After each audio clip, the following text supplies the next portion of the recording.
le président Maurice Kamto a dompté le lion. Biya est coincé maintenant. S'il avance en disant que le tribunal militaire est compétent pour juger Kamto, oh, exclusion successive des institutions internationales, violation à tous les niveaux. Mais si Biya recule en disant non, finalement, le tribunal militaire n'est pas compétent, Kamto peut rentrer chez lui. Oh, Kamto dit, donc je n'ai rien fait de mal, je continue ma route. La lutte continue. Donc, voici quelqu'un qui met quelqu'un en prison, et puis ses mains sont bloquées sur la personne. C'est-à-dire que voici quelqu'un qui a mis notre président en prison, et puis il s'est mis en prison, en mettant notre président en prison. Voici l'endroit où la dialectique du maître et de l'esclave, dont je vous parle depuis le début là, se manifeste de manière éclatante. Le geôlier est devenu prisonnier de son prisonnier. Et Kamto lui a fait un retourné du genre du judo. Au moment où il pensait mettre le dos de Kamto à terre, Kamto lui a fait hippon. Ça, c'est un hippon sur le plan juridique. Le régime est menacé aujourd'hui d'exclusion des cénacles juridiques internationaux. Vous jugez au tribunal militaire, vous êtes donc condamné immédiatement par la Cour africaine des droits de l'homme, condamné par la Commission africaine des droits de l'homme, vous êtes condamné par toutes les commissions onusiennes et vous êtes mis au banc de la communauté internationale en ce sens. Ça coûte trop cher, ça. Vous libérez et vous renforcez la conviction du président élu de continuer sa revendication. Eh ouais, c'est ça la situation sur le plan juridique. Enfin, puisque je tenais à vous démontrer que Kamto est aujourd'hui celui qui dompte le lion Biya, il y a un quatrième point sur lequel il a dompté, gravement. C'est la déculottée diplomatique. Je récapitule. Hein. Bataille intellectuelle. L'opposition, dirigée par le président Kamto, mène au score, largement. On ne sait même pas si les gars peuvent marquer un but pour l'honneur.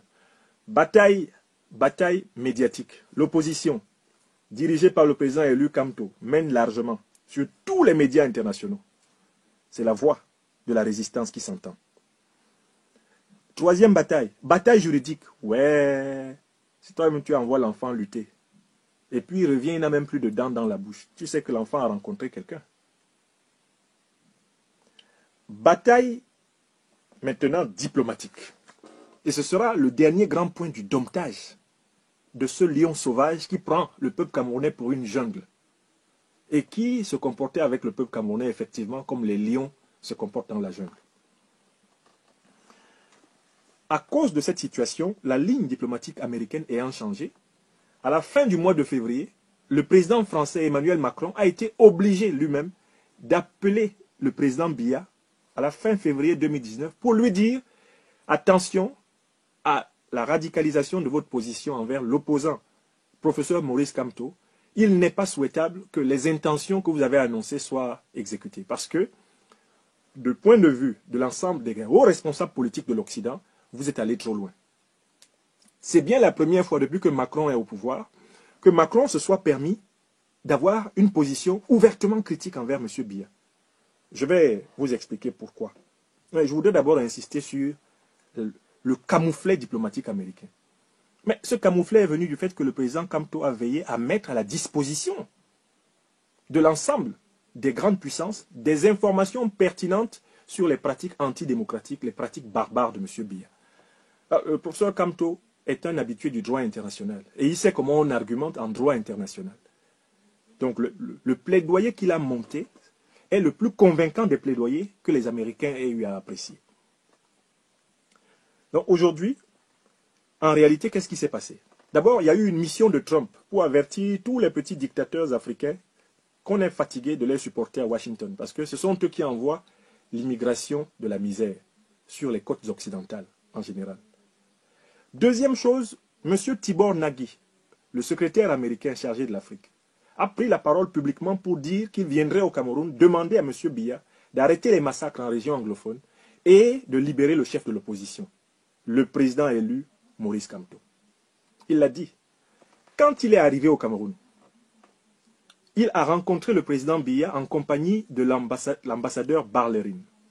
Et vous savez sans doute que la garde de M. Biya a tenté d'empêcher l'ambassadeur des États-Unis au Cameroun d'entrer avec le secrétaire d'État à l'audience avec Biya. C'est le secrétaire d'État qui est personnellement et énergiquement intervenu pour demander que soit respecté l'ambassadeur des États-Unis et que celui-ci l'accompagne à la rencontre de M. Biya. Alors, quand cette rencontre a eu lieu et que le diplomate est sorti de là, ça s'est passé en ce mois de mars, je crois le 17 mars. Quand ils sont sortis de là, le diplomate a fait une déclaration que tout le monde a jugée comme une déclaration apaisée. Une déclaration qui contrastait avec sa déclaration d'avant la rencontre avec Biya. Les porte-paroles du régime Biya se sont précipités pour dire que M. Tibor Nagy avait renoncé donc aux exigences diplomatiques des États-Unis après que Paul Biya l'ait convaincu. Il s'agit d'un odieux mensonge et je vais vous démontrer pourquoi. Il y a deux raisons qui m'amènent à dire que Tibor Nagy et l'ambassadeur Henry Peter Ballerin ont dit leurs 4 vérités à la manière de Trump à Paul Biya. Je vais vous donner les 2 raisons. Et c'est des raisons vraiment solides. Première raison. En diplomatie, lorsque vous préparez une négociation, il faut toujours poser la barre très haut face à l'adversaire pour l'obliger à reconnaître le minimum de ce que vous voulez. C'est exactement ce qu'a fait monsieur Tibor Nagy avant d'arriver au Cameroun. Il a posé l'exigence très haut pour annoncer à M. Biya qu'il lui faudrait, lui Biya, forcément bouger de ses positions. En diplomatie, c'est la première étape. Surtout quand vous êtes diplomate d'une grande puissance. Vous venez en annonçant les couleurs. Deuxièmement, en diplomatie, quand vous avez fini de dire à quelqu'un, à une autorité d'un pays, les 4 vérités que vous comptiez lui dire, pour lui permettre de prendre les décisions qui s'imposent en raison de votre rapport de force mutuelle, il ne faut pas l'humilier quand vous sortez d'audience. Ça lui permet d'avoir une fenêtre dans laquelle il peut essayer de ne pas trop perdre la face. C'est ce qu'on appelle en diplomatie l'alternance entre le hard power et le soft power. Quand tu prépares une rencontre, en tant que représentant d'une grande puissance, tu frappes d'abord en hard power. Pendant l'entretien, tu parles en hard power. Quand tu as fini l'entretien et que tu sors de l'entretien, tu laisses une fenêtre, une porte de sortie à celui à qui tu as parlé en hard power pour qu'il puisse inventer lui-même les circonstances dans lesquelles il va rétro-pédaler sur ses décisions. C'est ce qu'on appelle le soft power. En français, on dit il a soufflé le chaud et ensuite il a soufflé le froid. Ça, c'est la première raison. C'est une raison qui renvoie aux arcanes de la diplomatie. Et vous savez très bien que je suis un habitué des hautes affaires de l'État pour être conseiller politique au plus haut niveau de nos républiques depuis pratiquement une dizaine d'années. Deuxième raison. Entrons dans le palais des Toudi avec M. Henry Peter Ballerin et M. Tibor Nagy. Allons regarder le cadeau qu'ils ont donné à Biya. Et sachons très bien qu'ils n'ont pas donné ce cadeau par hasard. Ils ont donné ce cadeau pour que l'opinion nationale camerounaise et internationale sache qu'ils ont dit à Biya leurs 4 vérités. Quel cadeau lui ont-ils donné? Un tableau montrant Paul Biya à la Maison Blanche en compagnie du président George Walker Bush, le père, celui qui a été président après Ronald Reagan. Voilà le cadeau que les 2 diplomates américains sont venus remettre à Biya. Ce cadeau est tout un message. Nous, ça fait pratiquement 6 présidents américains qui se sont succédés. Vous êtes toujours président. Nous sommes venus vous rappeler que ça suffit. D'ailleurs, Biya, si vous regardez bien la vidéo, va trembler de peur au moment où on lui montre le cadeau. Il va trembler de peur et avoir même une perte de mémoire en demandant, alors qu'il voit bien la photo, c'est où? C'était où? Vous avez la vidéo qui est disponible. Biya demande aux diplomates américains, c'était où? On dit non, à la Maison Blanche. Ça pouvait être où? Lui, Biya peut rencontrer George Bush père où? Est-ce qu'il a reçu George Bush père à Yaoundé? Alors, en fait, la question posée par Biya, c'était où? a été pour lui une ultime ruse pour ne pas toucher le tableau de ses mains. Parce que Biya, c'est un fétichiste. C'est quelqu'un qui croit qu'il y a des choses qui maudissent. Donc, il avait tenté de toucher le tableau, mais quand il a vu que le tableau, en réalité, était un message politique, il l'a lâché et l'a fait prendre par son personnel. Ce comportement, en réalité, nous a donné un renseignement essentiel. C'est que ce que Tibor Nagui a dit avant d'aller à l'audience chez Paul Biya est exactement ce qu'il lui a dit pendant l'audience. Et si Tibor Nagui n'a pas voulu répéter les mêmes mots, c'est parce que, pour ainsi dire, il a laissé Paul Biya avec une dictée question. Paul Biya est en train de rédiger les réponses à la dictée question et il va publier les réponses bientôt. Vous avez compris? Voilà l'analyse de cette visite. Les Américains ont été très clairs envers M. Biya. Nos intérêts dans la sous-région, nous ne pouvons pas continuer à les négocier avec vous parce que vous avez fait votre temps et qu'il est temps que vous preniez votre retraite, d'autant plus que vous êtes un facteur de déstabilisation de votre pays, d'autant plus que votre opposition est massacrée, votre peuple est massacré et que vous n'avez pas manifestement les moyens de mener un véritable dialogue national inclusif.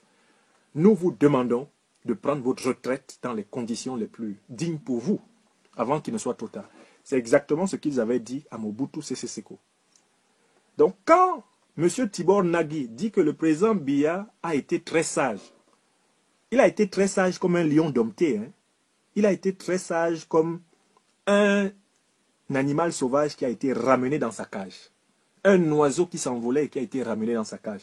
C'est ça que ça veut dire. Biya a été sage. Biya a été sage, ça veut dire il a compris qu'on ne s'amuse plus avec lui. Il a compris que ça va mal finir s'il continue comme il a commencé. C'est ça que Tibor Nagui a voulu dire à travers l'expression Biya a été sage. L'autre chose qu'il faut bien voir diplomatiquement, c'est que maintenant que la position française par rapport à Biya change, la fragilité de Biya s'aggrave. Parce que les Américains veulent que Biya parte de là, parce qu'ils ont un problème en Afrique centrale. C'est la double poussée russe et chinoise.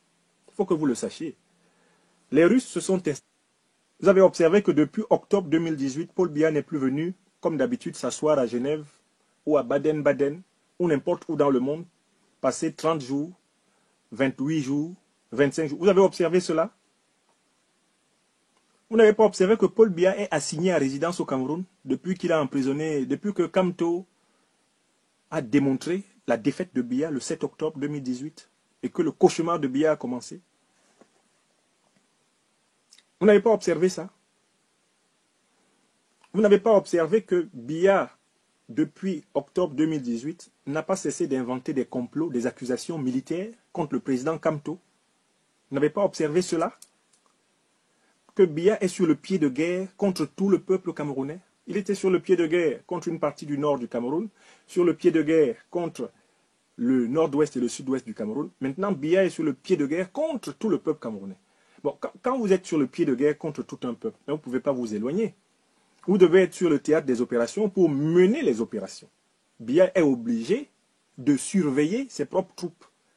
Parce que Biya sait maintenant que s'il tourne le dos, ses troupes peuvent à tout moment se retourner contre lui.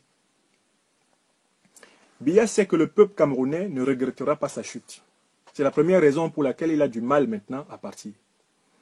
Biya sait que les clans qui, à l'intérieur de son propre régime, se préparent à s'affronter pour sa succession, que ces clans profiteront de sa moindre erreur pour entrer en conflit. Les Mebengo, les Ababa, les Marafa n'ont pas encore fini avec Biya. Ils ont leurs cellules dormantes qui s'apprêtent à régler des comptes terribles. C'est pour ça que j'ai dit au peuple camerounais de se méfier que quand le pouvoir Biya tombera, il ne tombe pas sur le peuple. Le pouvoir Biya est comme un mur menacé d'écroulement.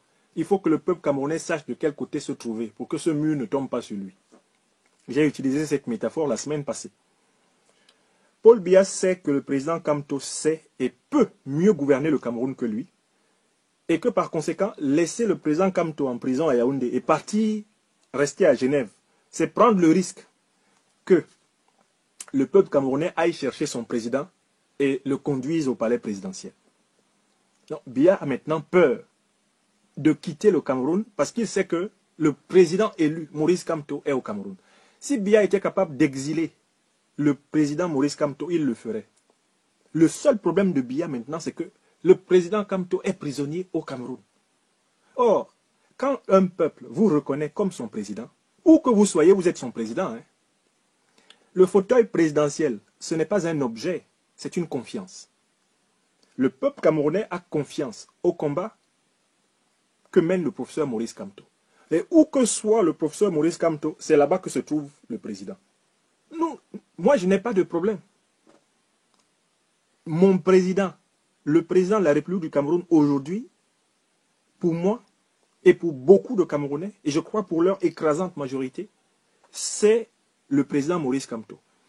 Vous pouvez le mettre en Kololoun, c'est lui le président. Vous pouvez l'amener à Tcholiri, c'est lui le président.